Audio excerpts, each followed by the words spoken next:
City and faith leaders sponsor a no questions asked gun turn-in. And this summer, Chicago responds in a big way, turning in more than 6,000 guns. The slogan for the day, don't kill a dream, save a life. You can just take it over that counter over there. And just like that, another gun is off the streets of Chicago, no questions asked. The gun turn-in took place at 23 locations across the city. It was a combined effort of the Chicago Police Department, CAPS, the mayor's office, faith-based organizations, businesses, and community groups. This is about saving dreams. It's about saving lives. It's about making sure that a community can exist in a very peaceful way. At the Carpenter's House Church on the city's west side, more than 100 guns were turned in. Rifles, handguns, and replicas, all brought in by people who wanted to get them out of their house. For each weapon traded in, they got a $100 prepaid MasterCard. For each replica, a $10 prepaid card.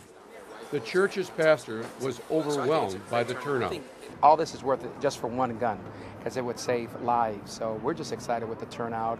People are coming out, and we're excited.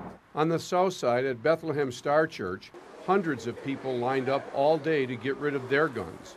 By noon, they had run out of prepaid cards and had to give the people rain checks. People just simply want to get the guns out of their house. They realize that the people who have guns in their house have a 90% rate of having accidents where people are getting hold to the guns, children are getting shot and killed. This is what the average citizen can do, working with the police department to make their blocks, their neighborhoods, their churches, their parks safe places. Police firearm experts handled the guns as they were checked in, disarming them, removing bullets that might have been left inside. Besides handling shotguns and assault weapons, they also checked in replicas. Chicago police say those replicas can be just as deadly in the hands of young people. Take away this lock and you look at this. A police officer who views this in the hands of young people out on the street could easily mistake this young individual with being armed, ready to kill someone or kill that officer. My daughter was killed inside a restaurant in 1993. She was killed with an assault-type weapon. When I got down there, the window was sprayed with bullets. It was casing laying all on the ground. My daughter was only 14 years old. Alice Thomas Norris knows the gut-wrenching pain of losing a child to gun violence.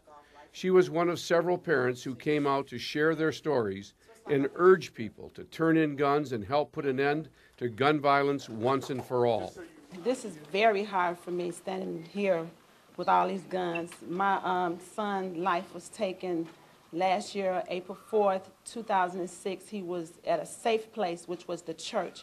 He came out of the church to get instruments, and someone came by shooting with a gun and took his life. For Ronald and Annette Holt, it's only been 2 months since their only child, Blair, was shot and killed on a CTA bus coming home from school. It's real hard to see a gun because I don't do police work like his dad. And just to know that's what took your son's life, it's very hard to look at that stuff. These parents and others say despite the pain, they join together because they want to make a difference. They don't want other families to be destroyed by gun violence. It's very difficult for us to deal with. It really is. And I don't want anyone in our shoes. It's not a fun place to be, but this has become a labor of love. At the end of the day, squad rolls packed with boxes of weapons pulled up at Homan Square. More than 6,700 guns and replicas were collected. Among the cache of weapons unloaded, an AK-47, Uzis, M11s, M16s, and a Tech-9.